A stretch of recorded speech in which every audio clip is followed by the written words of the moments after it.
Primera plana. Carlos Herranz.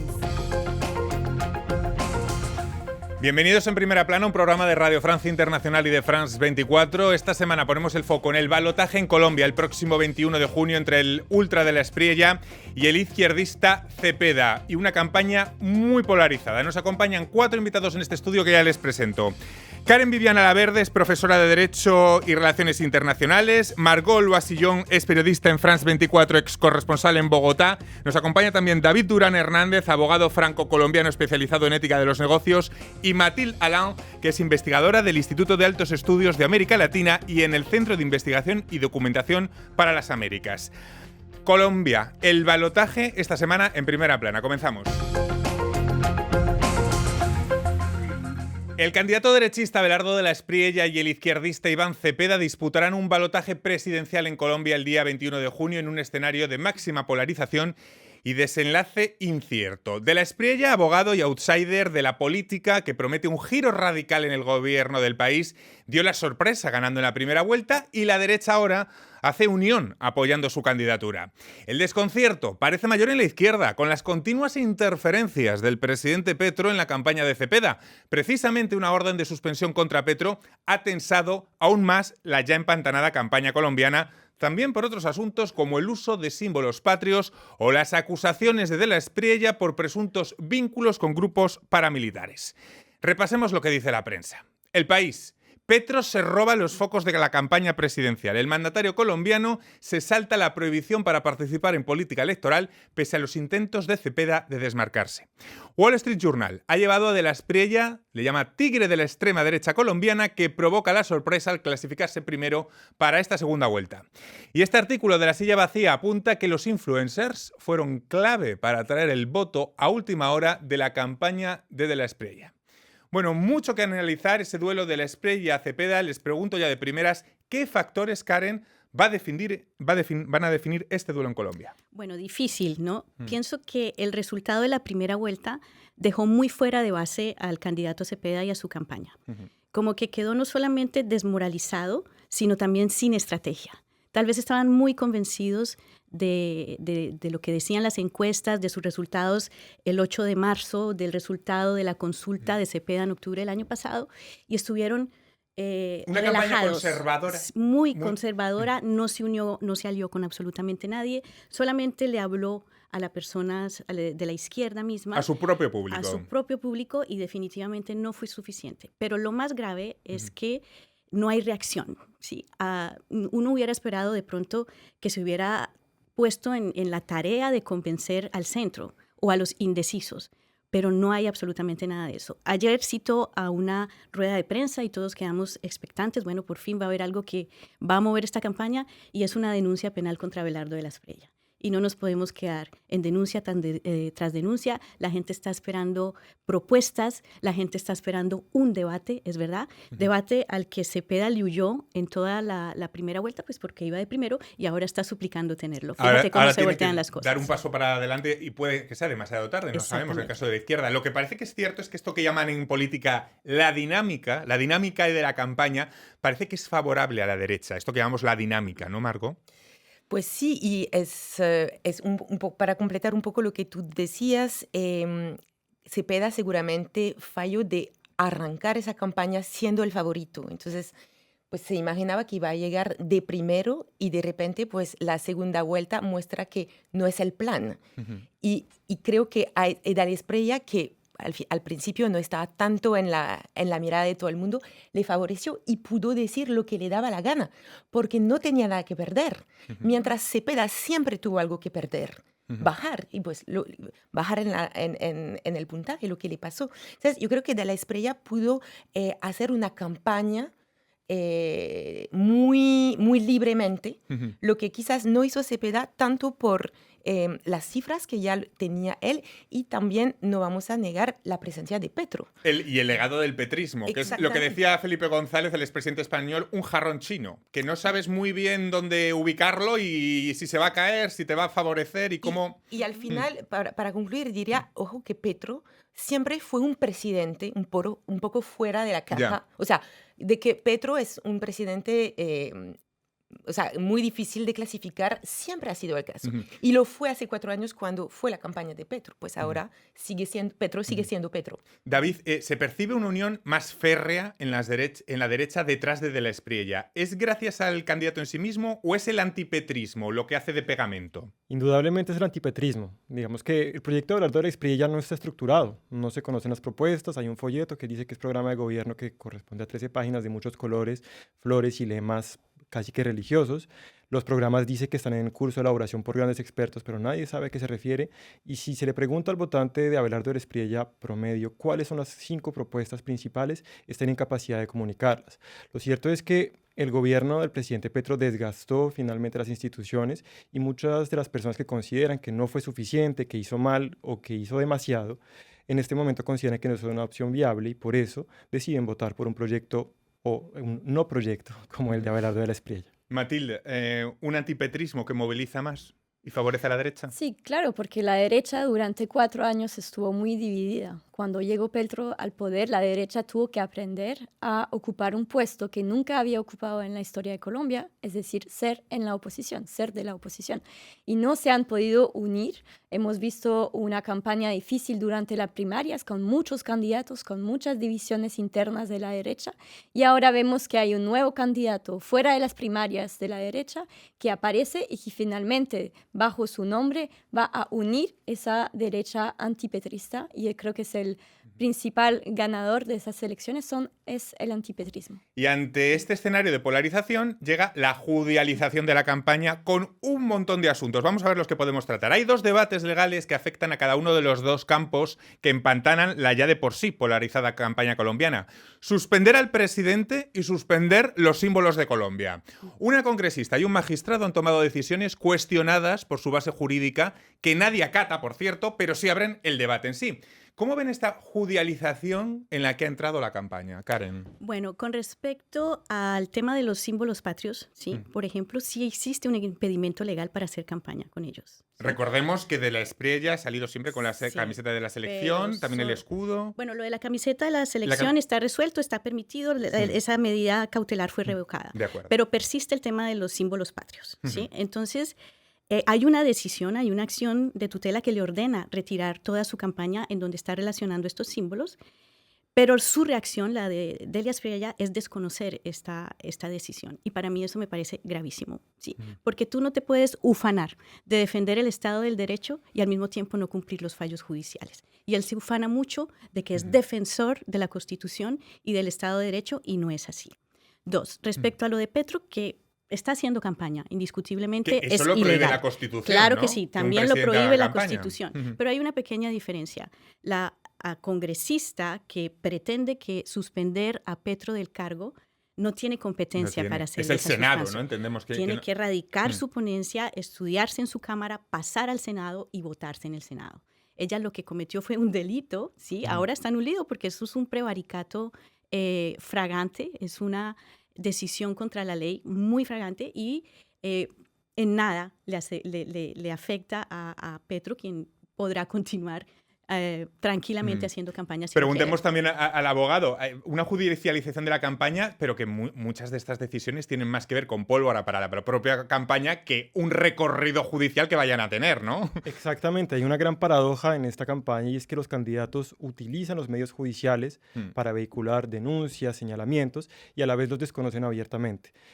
Indudablemente hay señalamientos serios y hay elementos serios que muestran que el presidente intervino en política, hay señalamientos en contra de la campaña de Iván Cepeda por haber incurrido en irregularidades en la captación de votos, hay irregularidades en la utilización de símbolos patrios y el famoso tema de la camiseta también fue frente a la utilización que hizo el candidato Abelardo de la Espriella, pero a la vez todos los desconocen y hay situaciones bastante serias cuya atención debería ser despertada en toda la población y en las instituciones investigativas, como los señalamientos de vínculos con el paramilitarismo, por ejemplo, de Abelardo de la Espriella, que en realidad se convierten en un instrumento más de comunicación, reforzando así la desconfianza en las instituciones e instrumentalizando, más que otra cosa, la justicia para dar más elementos. Claro, esto es lo último que hemos visto. Cepeda denunciando vínculos de la Espriella con grupos paramilitares y con comandantes, bueno, creo que es de la época de Uribe. No sé ¿Tiene fundamento lo que ha salido a denunciar de la Espriella? Bueno, pues sí, sabemos que de la Espriella ha defendido un montón pues, de narcos o de jefes paramilitares. Fue abogado en su momento. Exactamente. Sí. Entonces, no, o sea, yo no sé si si él tiene pruebas de lo que... Pero es interesante, volvería un poco a qué encarnan cada uno, ¿no? Sí. Cepeda es un hijo de una víctima del conflicto armado y de alguna manera representa un poco, entre comillas, las víctimas del país de Colombia, defiende todo lo que fue el proceso de paz. Y por otro lado tenemos a De la Espriella, que fue más el defensor de los victimarios, claro. digamos. Entonces, hay que entender esto que está comentando Margot para... Sí. Lo cual no quiere decir que haya algo ilegal en nada. Absolutamente. O sea, yo no tengo pruebas, no voy a afirmar esas cosas. Lo único que digo son los símbolos que hay detrás de todo esto. Y quizás aquí también es un reflejo del país de Colombia hoy, que sigue dividido por el proceso de paz que impulsó Juan Manuel Santos, que sigue dividido en este conflicto que duró tantos años. Entonces, yo creo que esas elecciones también hablan mucho de la sociedad. Hay un reflejo en de ese proceso de paz. Matilde. Sí, justamente cuando miramos un poco los mapas electorales, vemos que hay realmente un vínculo entre el mapa de 2016, cuando a los colombianos se les pidieron si estaban a favor o no de la paz, y vemos los resultados de la primera vuelta.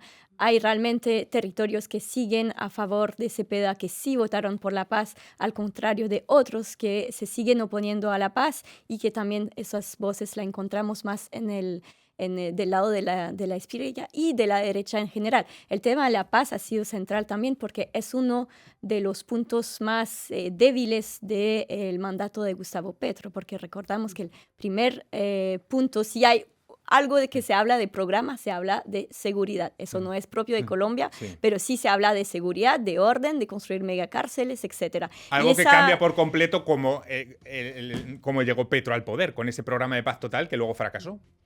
Fracasó el programa de paz total, pero bueno, son 4 años de gobierno de Petro, pero antes ya el proceso de paz no se había empezado a implementar. Sí. O sea que no podemos culpar tampoco toda una reconfiguración armada de un conflicto largo a 4 años. Pero sí, la estrategia de paz total no ha sido concluyente y Cepeda no ha salido a hacer un balance de esa herencia de paz total. Vamos a seguir tirando de este hilo del legado de Petro y también vamos a contextualizar estas elecciones en el contexto de América Latina. Vuelta de pausa. Hasta ahora.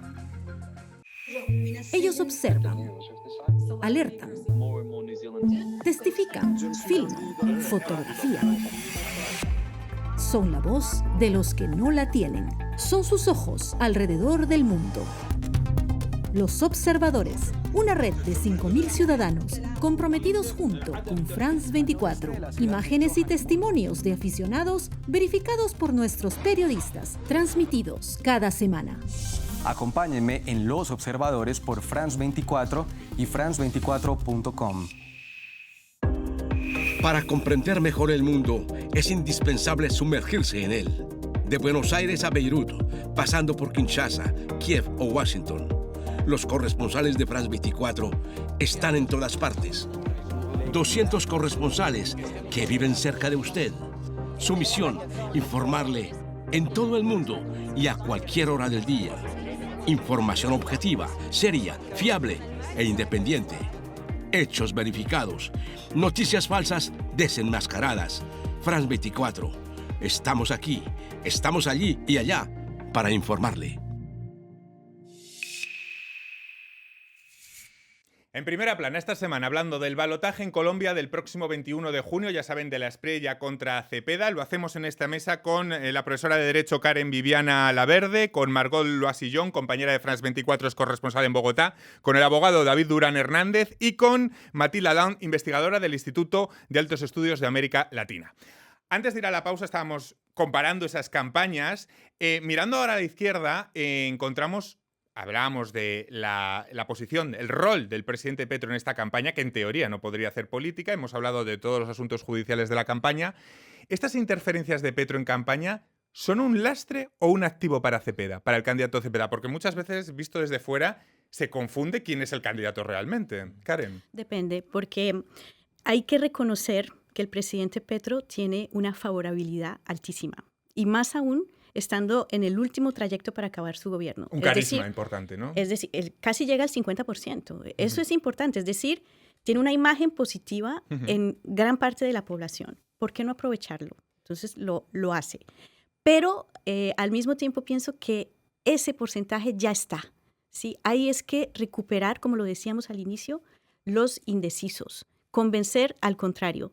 Y ahí la participación de Petro no tiene cabida, porque así... El antipetrismo ahí juega más. El antipetrismo también es tremendo. Es una lucha frontal entre antipetrismo, odio a Petro y adoración a Petro. Esa es la confrontación. Y las salidas en falso el presidente tampoco lo han favorecido. Yo comparto esta visión en la cual el presidente Petro puede aportarle un porcentaje importante de votos, pero eso ya se refleja en el resultado de la primera vuelta.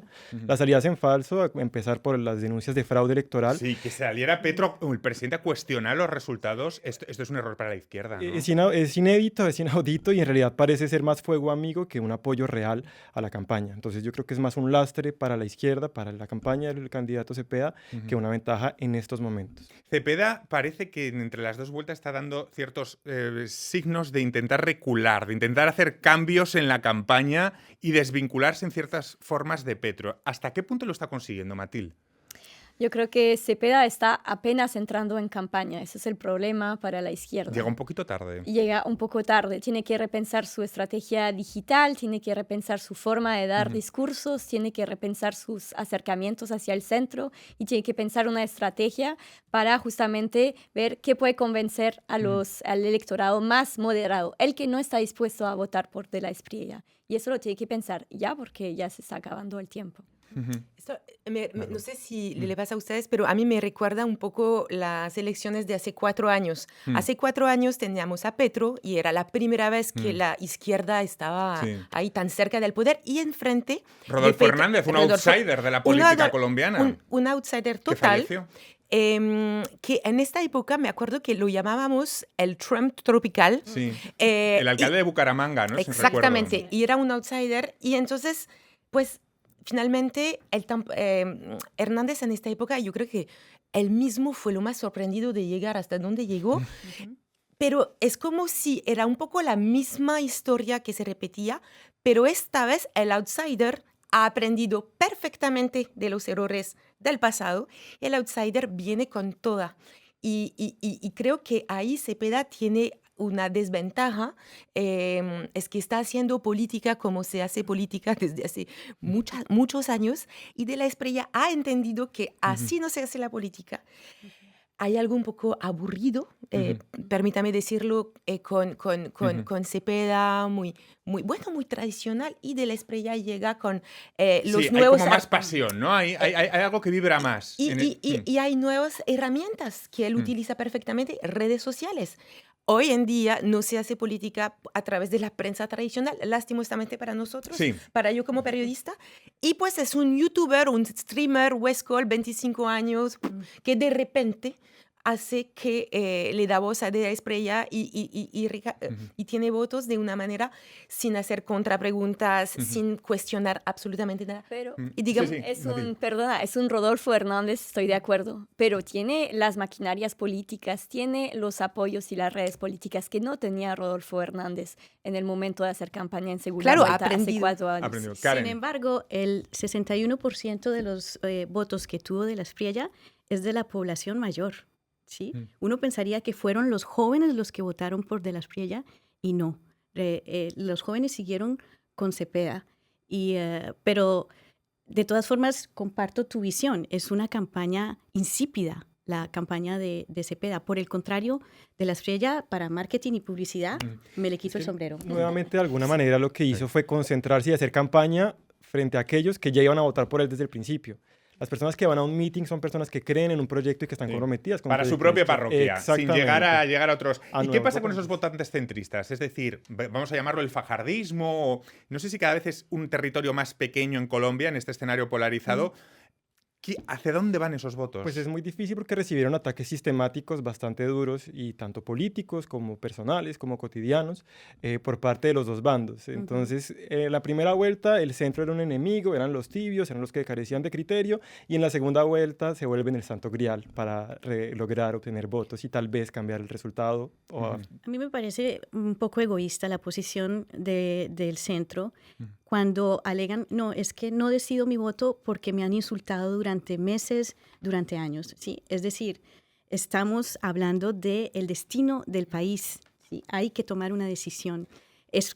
Yo respeto el voto en blanco, perfecto, sí, pero no puedes salir en las redes a cobrar como venganza, ¿sí? Como a decirle a estos dos bandos políticos, no voy a votar por ti porque me insultaste. Pero ¿dónde está la fuerza de convicción? Porque precisamente los esfuerzos deberían concentrarse en convencer a esos indecisos. No es una cuestión de venganza, sino una cuestión de convicción y de precisamente invitar a participar de un proyecto a quienes están precisamente indecisos. La solución no puede ser la de seguir considerando que son irresponsables, que no quieren tomar una decisión.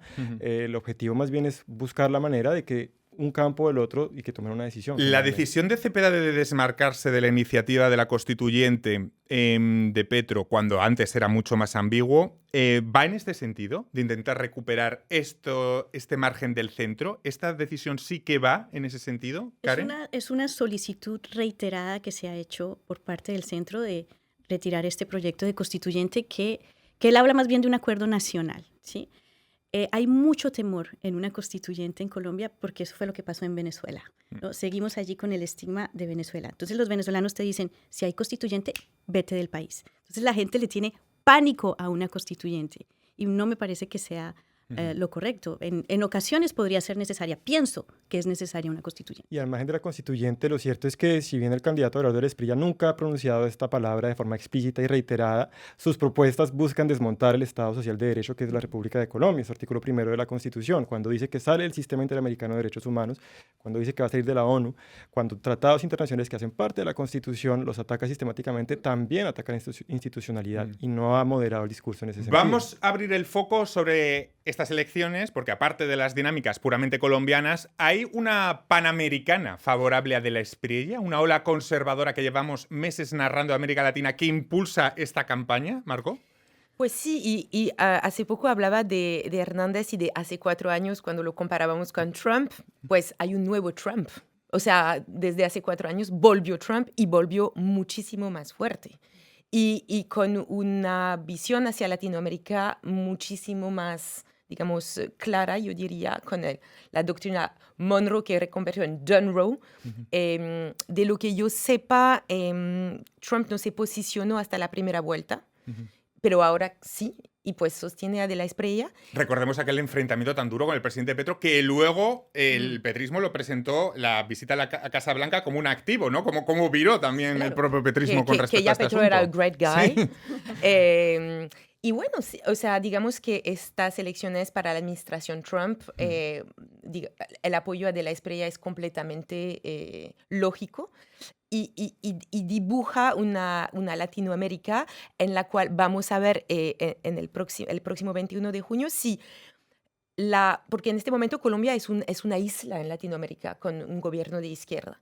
Y vamos a ver si es un paréntesis en la historia colombiana que ha sido un aliado de Estados Unidos desde el principio, el Plan Colombia, Álvaro Uribe. O sea, digamos, hay una gran trayectoria de amistad entre Colombia y Estados Unidos y que el petrismo o la izquierda fue una paréntesis en la historia de Colombia o si definitivamente, pues, sí, que volvemos a la derecha y una derecha 2.0, o sea...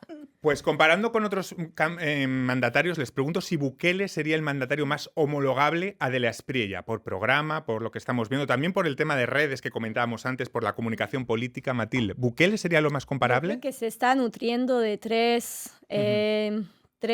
figuras en ese momento. Se parece a Milei en tanto al programa económico de esa idea de destripar por dentro el Estado, de desfinanciar, de acosar a la burocracia. La burocracia es Estado, es también gastos sociales necesarios. En eso se parece a Milei. Se parece a Bukele con esa propuesta de mano dura que hemos visto en otros lugares, que también defiende Noboa en Ecuador. Y se parece también en cierta medida a Bolsonaro con esa cercanía que puede tener con el ejército, una respuesta también un poco casi espiritual, como lo dijiste, con esos símbolos, una conversión tardía de la Espriella, pero un acercamiento también a los evangélicos. Por cierto, que otra decisión judicial ha ordenado a De la Espriella reconocer que las mujeres votan con inteligencia y criterio después de un comportamiento machista del candidato en un programa de streaming. Actitudes y comentarios machistas que también ha protagonizado continuamente el presidente Petro durante su mandato. ¿Por qué este machismo político de primera línea tan fuerte en Colombia y en muchas ocasiones tan poco reprochado? Karen. Yo pienso que es un tema cultural. Lamentablemente, nuestra cultura está arraigada de ese machismo y de ese maltrato indirecto hacia la mujer.